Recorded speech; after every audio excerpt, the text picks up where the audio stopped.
Everyone, welcome to my oral presentation. So let me pull up the screen. So I am going to be talking about the analysis of the Second Amendment. My name is Ana Hernandez Linares, and this is my oral presentation.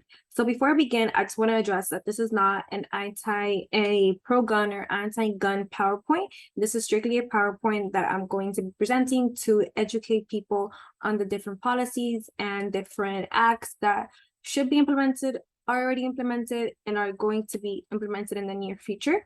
Like I said, this is not an anti or pro-gun PowerPoint. This is simply just an instructional PowerPoint, I guess.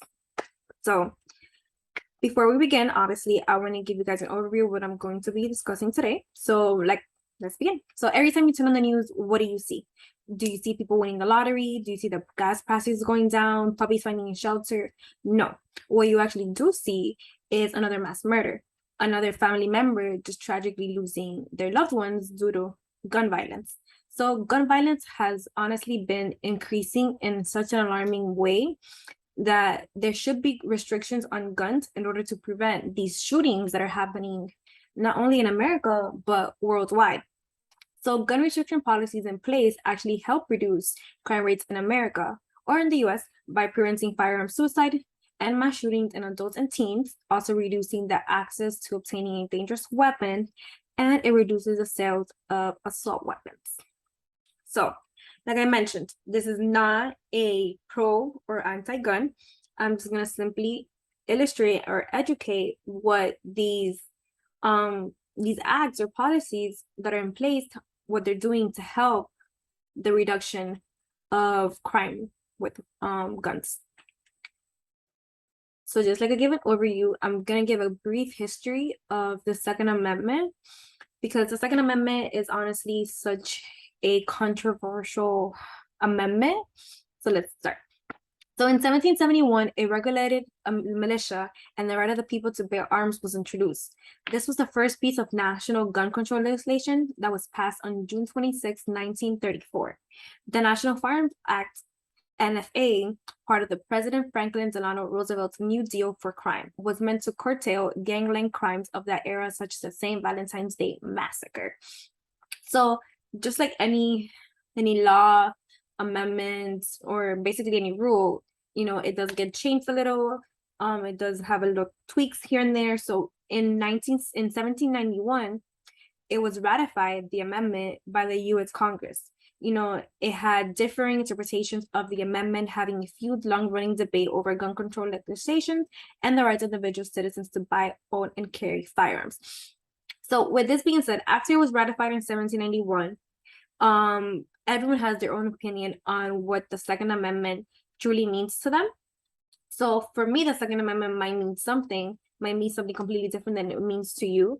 So that's why it's been such a long-running debate, because everyone's views on the Second Amendment might not be the same view as your friends over there or your family members. So that's why it's such a big deal to understand what the Second Amendment is and what are the laws or acts that, bring the Second Amendment to life. With that being said, my first act is the Brady Act law. So the Brady Act law requires a criminal history background check by the Federal Bureau of Investigation and state agencies on persons who attempt to purchase a firearm from a licensed dealer. With the use of criminal background checks by the FBI, this prevents potential threats in the US. And I believe this is true, because when you run a criminal background check on someone, you get their whole history of anything they've done, which is kind of very super important to know, because some criminals can obtain a gun and they never ran a background check on them. So a background check provides the opportunity to assess a person and their history before a gun can be issued to that individual. The result of the Brady Act may thus be to reduce shootings, including firearm suicides and homicides, by adult handgun buyers in the treatment states. So the Brady Act itself has a 5-day waiting period, right? So within that 5-day waiting period, a lot of things can happen, honestly. Within 5 days, the individual who wanted to purchase a gun is like, no, never mind. I don't want to purchase this gun. I am over it, basically.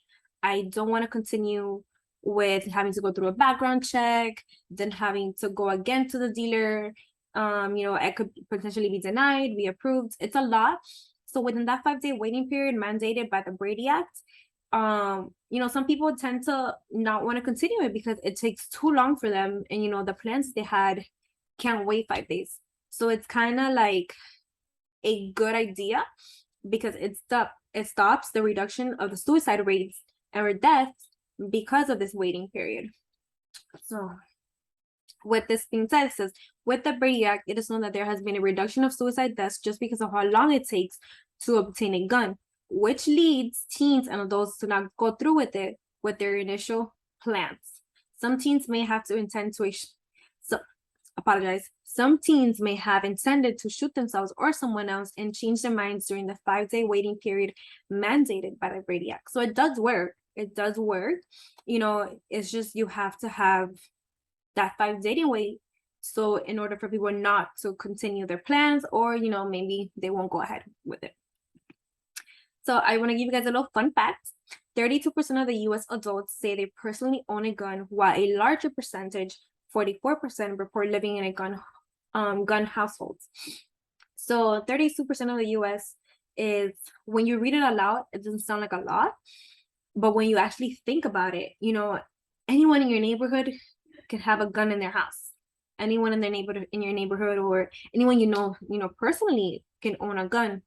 So when you think of that 32%, don't think about it as like it's such a small number, because when you actually come to think about it, a lot of people own guns. And the fact that a larger percentage, which is 44%, report living in a gun household, that's extreme. That's a really big number, and both put together it just makes an even bigger number.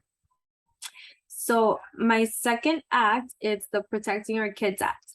So this act is kind of personal to me, just because back in 2018 during the Parkland shooting, I was a high schooler at that time, and half of the students that passed away during the shooting were 18 as well, and they were also set to graduate. So it's kind of hard to imagine that could have been happening at my school, which was only like 30 minutes away. So school shootings have been a nationwide problem, but it has become one of the greatest threats in the US each and every day. In the US, each and every day you hear about a new school shooting in a different state, or that a potential school shooter was arrested. Schools have been a target of school shootings since the Columbine High School massacre in 1999. Honestly, this massacre, I feel like it led the way for other school shootings, because after the Columbine massacre of 1999, school shootings have been on an all-time high. So it kind of goes back to the Columbine massacre. So the Protecting Your Kids Act, this is a new legislation that would raise the legal age to buy semi-automatic rifle from the ages of 18 to 21 years old. This new regulation for specific types of firearms and accessories are also included in the bill. The existing federal regulation on the use of bump stocks would be tightened, as would restrictions on ghost guns. The sale of ghost guns would also be reduced due to the fact that a seller won't be able to sell to a minor even if they wanted to do so. So raising the age from 18 to 21 is actually perfect, just because when you're 18, you really don't have you don't really have a lot of things going. Like you're 18, you're about to graduate, or you already graduated. So it's not like you're worried about a lot of things right now. You're worried about going to college. So I feel like at 18, your mind is not like set. Although at 21, you're still getting your life together. I'm not saying that at 21, your whole life is together. But I feel like at 21, your brain has developed a little more. You have more of an understanding of, the things around you, what's going on, right and wrong. At 18, you're still, trying to figure things out, trying to, understand life a little bit. So raising the ages of 18 to 21 is actually perfect. And then the sales of ghost guns, a dealer cannot sell to a minor, even if they wanted to do so, which is perfect because, a lot of pawn shops, they don't care how old you are. They set up for you on the low, and it's kind of questionable. So the second act that I want to talk about is the Red Flag Act. This act is extremely important. So it has become way too easy, like I said, to obtain a legal weapon with no thought process. So this act, which passed 224 to 202, would create what is known as a federal red flag law that allows family members or law enforcement to obtain an extreme risk protection order for a person considered to be a danger to themselves or others. Anyone who is at the age limit to obtain a gun should, before even having access to a weapon, pass an extensive background check, this is what this act would do as well as a psychological evaluation or a psychiatric evaluation in order to assess the mental health and brain capacity of the individual. So way too many individuals who are not in the right mindset have access to a weapon, but what they do with this weapon leaves a mental health consequence not only to the victim's family, but the survivors as well. This act is perfect because you're already flagged in the system. In the system, it already shows you as a red flag. You cannot purchase a gun. You cannot obtain any type of illegal weapon or any type of weapon for that matter that will be able to harm yourself or others. So it's kind of important to understand this act because this act should be implemented, even though, you know, it already passed. But this act, it's great because an extreme risk protection order just shows that this person is a high risk. This person has to be a little more monitored than the next individual just because they're on a higher pedestal of, you know, a potential massacre, potential suicide, that type of thing. So I have another fun fact. Since talking about schools, suicide rates among children and adolescents have increased over 80% over the past decade in the US. Of those deaths, about 40% involved firearms. So, you know, 40 and 80, it's a lot to think about. You know, it's crazy that, you know, it has increased over 80% over the decade. So imagine the next decade or the decade after that. You know, it's kind of hard to read and kind of digest. So this is another act. It's called the Criminal Law Amendment Act of 1977. This is actually an act in Canada, which firearms are regulated in Canada. The federal 1977 Criminal Law Amendment Act, it prohibits automatic weapons and sawed-off gunshots and rifles. It is illegal for anyone except, for the most part, the police and the military to possess them. I feel like this should be implemented in the US, in all 50 states, because police themselves don't carry semi-automatic rifles at all. But we tend to have, or other people tend to have semi-automatic rifles in their household. They use it for hunting, they use it for, you know, gun shows. But this type of firearm is so deadly that it should only be placed in military zones, police academy or police departments should only be used at their locations. It shouldn't be allowed for regular individuals who are not part of the police, who are not in the military, to own these type of guns. So in Canada, the only people who can obtain a certificate are police and other security personnel, members of the bona fide gun clubs, and third, bona fide gun collectors, and people who demonstrate a need for handguns for self-protection. Now, this is kind of tricky because everyone will claim self-protection, but not everyone will use it for self-protection. So it's kind of like you have to really dig into what type of self-protection you are claiming to need. So this act would create, the adoption of this act or a similar act created would change drastically the way the mass population of Americans are dying every day due to a gun violence. Last year, the firearms industry sold about 6 guns for every 100 Americans. Sales topped 2.2 million in January 2021 and near 2.2 million in March, the 2 busiest months last year, and 1.9 million guns were sold in December. Kind of crazy. So there are other countries, other acts around the world that I feel like are very important to discuss about, because Japan is one of them that is extreme when it comes to firearms and sword law. The only guns that are permitted are shotguns, air guns, guns with specific research or industrial purposes, or those used for competitions. So this act that they have is kind of the same way as the Brady Act, because you have to go through you have to pass a battery of written, mental, and drug tests in a rigorous background check in order to even obtain a gun in Japan. So, like I said, the Brady Act has a 5-day waiting period. So someone who doesn't want to wait 5 days might say, forget about it. So Japan's law, which is the sword law, you have to pass a written test, a mental test, a drug test, and a background check, which is rigorous. It's probably not a 5-day thing. It's probably a longer background check process. So this is perfect. Japan's crime rate is not at an all-time high as it is in America. That's why they're not number 1 with the most crime rates. I think they're like about number 10, while the US is number 2.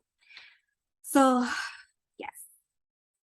So to conclude, these are the recommendations for policymakers or criminal justice agents that I would implement, want to see implemented, or should be implemented already.